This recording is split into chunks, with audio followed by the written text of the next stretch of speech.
7월 31일 목요일 요한계시록 20장 1절로 15절 천년왕국과 마지막 심판입니다. 오늘 본문은 장차 다가올 먼 미래 이야기가 아닙니다. 지금 우리 영혼의 풍경이며 교회의 현실 이야기입니다.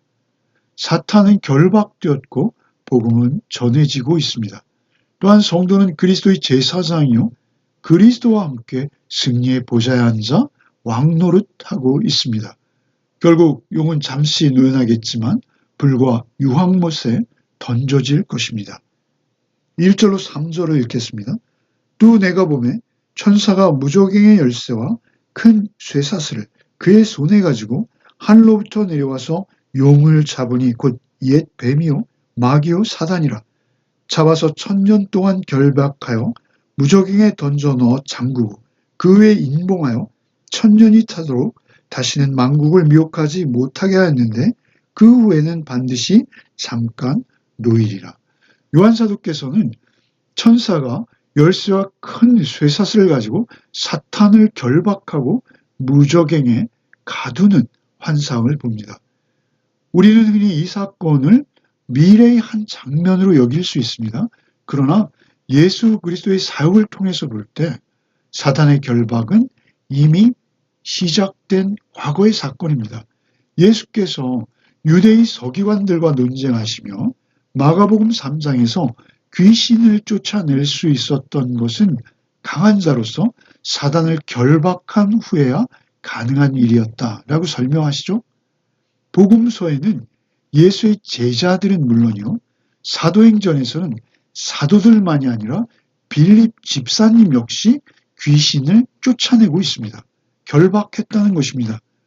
복음이 전해지기 시작한 시점으로부터 이미 사단의 권세는 제한되기 시작한 것입니다.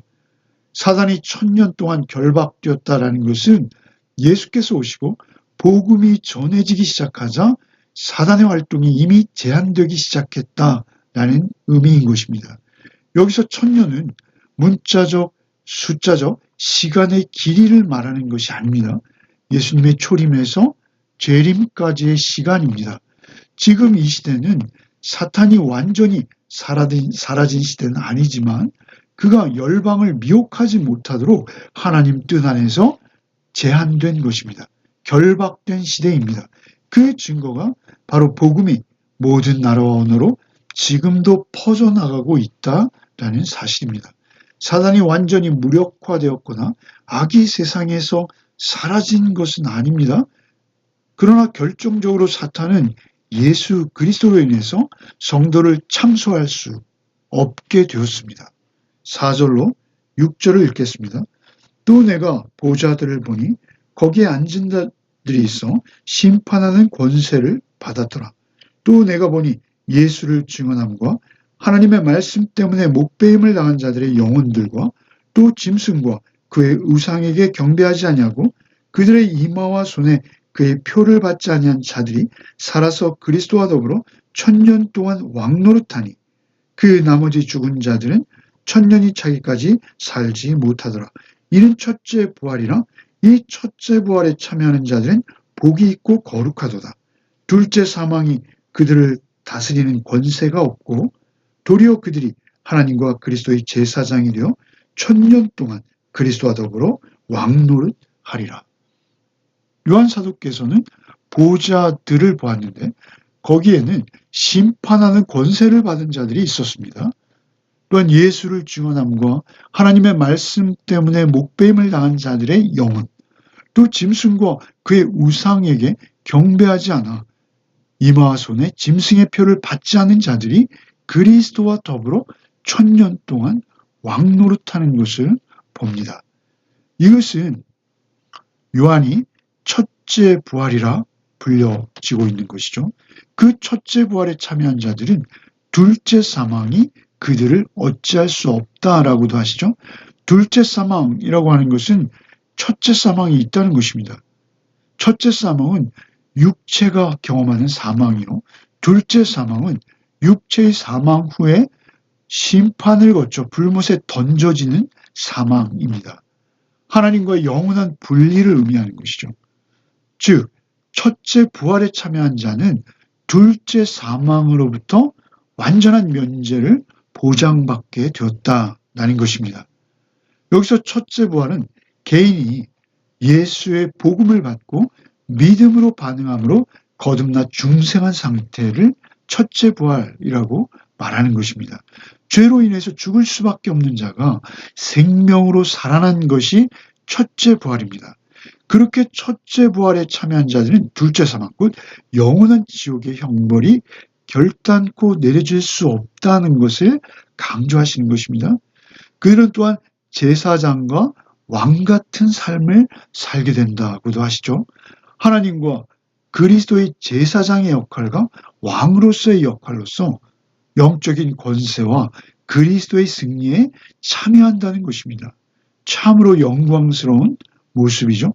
특별히 예수께서 섬김으로 왕의 직분을 감당하신 것 같이 그들도 역시 은혜의 왕노릇, 곧 섬김으로 왕노릇하게 될 것이다 라는 것이죠. 7절로 10절을 읽겠습니다. 천년이 참에 사탄이 그 옥에서 놓여 나와서 땅의 사방 백성 곧 곡과 마곡을 미혹하고 모아 싸움을 붙이니 그 수가 바다의 모래 같으리라. 그들이 지면에 널리 퍼져 성도들의 진과 사랑하시는 성을 두루매 하늘에서 불이 내려와 그들을 태워버리고 또 그들을 미혹하는 마귀가 불과 유황못에 던져지니 거기는 그 짐승과 거짓 선지자도 있어 세세토록 밤낮 괴로움을 받으리라. 천년이 찼다라는 것은 예수께서 재림하실 때가 되었다라는 것입니다. 재림이 가까워지자 사단이 옥에서 놓이고 에스겔서에서 이스라엘을 대적했던 곡과 마곡으로 대표되는 하나님과 그의 백성에 대항하는 최종적이고 보편적인 반역을 상징하는 세상의 모든 불신앙적인 세력들이 모여서 전쟁을 일으킵니다. 그것이 그들이 교회를 상징하는 성도들의 진과 사랑하는 성을 포위해버립니다. 이것은 국지적인 전투가 아닙니다. 인간 반역의 궁극적인 표현이요. 전 세계적인 영적, 도덕적 대결을 의미하는 것입니다. 그들의 수가 바다의 모래같이 많았으나 놀랍게도 전쟁은 싱겁게 끝이 나버리고 맙니다. 하늘에서 불이 내려와서 그들을 태워버리는 것이죠. 초자연적인 하나님의 계획으로 즉각적이며 압도적인 승리를 거둔다라는 것입니다. 미혹하던 자, 사탄은 짐승과 거짓 선지자들이 던져졌던 그 불못에 던져지고 마는 것이죠. 그 마지막이 정해져 있다라고 선언하는 것입니다. 이 사실은 당시에 고난 중에 있던 교회들에게 큰 위로와 확신이 되었을 것입니다. 그러나 또한 우리에게도 악이 마지막에는 무너지고 하나님의 공의가 의로우심이 영원히 승리할 것이라는 확신과 기쁨을 주는 본문이 되기도 하는 것입니다. 11절로 15절을 읽겠습니다. 또 내가 크고 흰 보좌와 그 위에 앉으신 이를 보니 땅과 하늘이 그 앞에서 피하여 간데 없더라. 또 내가 보니 죽은 자들이나 큰 자나 작은 자나 그 보좌 앞에 서 있는데 책들이 펴있고 또 다른 책이 펴졌으니 곧 생명책이라. 죽은 자들이 자기 행위를 따라 책들에 기록된 대로 심판을 받으니 바다가 그 가운데서 죽은 자들을 내어주고 또 사망과 음부도 그 가운데서 죽은 자들을 내주매 각 사람이 자기의 행위대로 심판을 받고 사망과 음부도 불못에 던져지니 이것은 둘째 사망 곧 불못이라. 누구든지 생명책에 기록되지 못한 자는 불못에 던져지리라. 요한사도께서 보니까 땅과 하늘이 그 앞에서 없어져 버리고 크고 흰 보좌와 그 위에 앉으신 분이 계시더라라는 것이죠.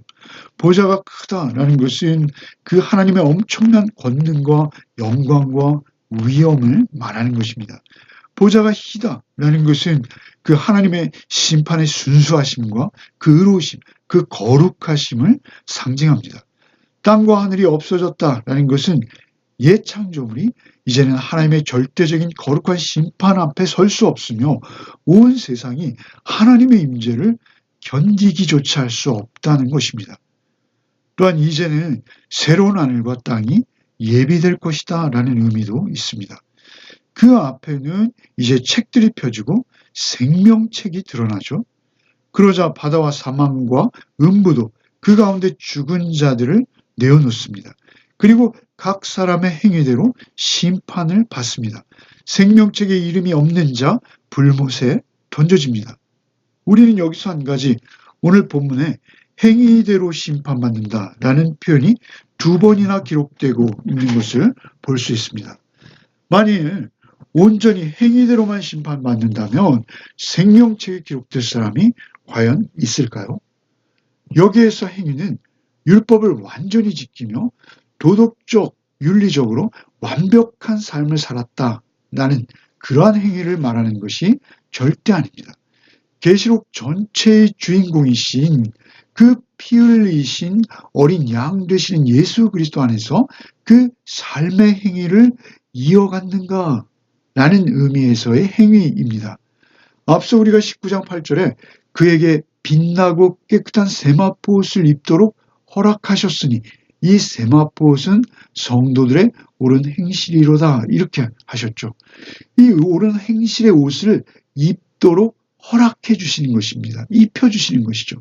여기서 옳은 행실은 성도가 자기 노력으로 만들어낸 어떤 율법적인 공로가 절대 아닙니다. 복음에 근거한 순종의 삶, 그 피 흘리신 어린 양과 동행함으로써 자연스럽게 흘러나온 삶의 열매들입니다. 어린 양께서 허락하신 것들입니다. 여기서 말씀하시는 행위도 복음에 대한 반응이요, 은혜에 대한 순종의 결과로서 믿음으로 드러나는 열매를 말씀하시는 것입니다. 포도나무 대신 예수 그리스도께 접붙어 있기 때문에 그 접붙여짐으로 말미암아 맺혀지는 열매인 것입니다. 오늘도 오직 어린 양 되시는 주님과 동행을 이룰 때 우리의 하루는 구원받은 자의 하루가 되는 것입니다. 오직 내 안에 나 죽고 예수 그리스도로 사시는 하루가 되시기를 소원합니다. 결국 오늘 본문은 먼 미래가 아닌 지금 교회와 성도들의 현실을 보여줍니다. 사탄은 예수님의 초림으로 결박되었고 복음은 지금도 전파되고 있습니다. 첫째 부활은 복음을 믿고 거듭난 생명의 부활이요. 이 생명을 얻은 자는 둘째 사막 곧 영원한 심판에서 벗어난 자들입니다.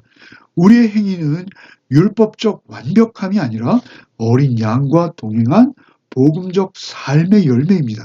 예수 그리스도 안에서 맺은 믿음의 열매로 심판대 앞에 서게 되는 것입니다. 마지막 심판은 두려움의 날이 아닙니다.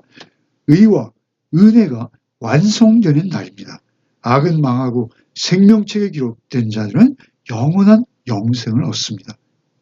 오늘도 세상 속에서 오직 복음으로 모든 미혹을 이기는 하루가 되시기를 소망합니다. 오직 예수 안에 접붙은 가지로 살아내시는 하루가 되시기를 바랍니다. 기도하겠습니다.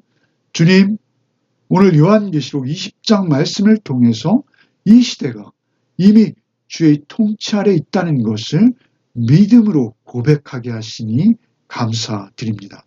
사탄은 결박되었고 복음은 전파되고 있으며 우리는 주님과 함께 왕같은 제사장으로 부름받았음을 믿게 하여 주시옵소서. 주님, 우리의 삶이 오직 주의 은혜에 반응하는 믿음의 열매가 되게 하시고 율법적 의로움이 아니라 어린 양과 동행하는 순종의 길로 오늘 하루도 인도하여 주시옵소서. 우리의 삶이 복음의 향기가 되게 하시고 마지막 날 주님 앞에 설 때 생명책에 기록된 이름으로 영원히 기뻐하게 하여 주시옵소서. 오늘도 사탄의 미혹을 분별하게 하시고 오직 말씀과 성령 안에서 이기는 삶을 살게 하여 주시옵소서. 내 안에 나 죽고 오직 예수 그리스도로 사는 하루 되기를 간절히 소원합니다. 우리의 피 흘리신 어린 양 되신 예수 그리스도 이름 받들어 기도드리옵나이다. 아멘.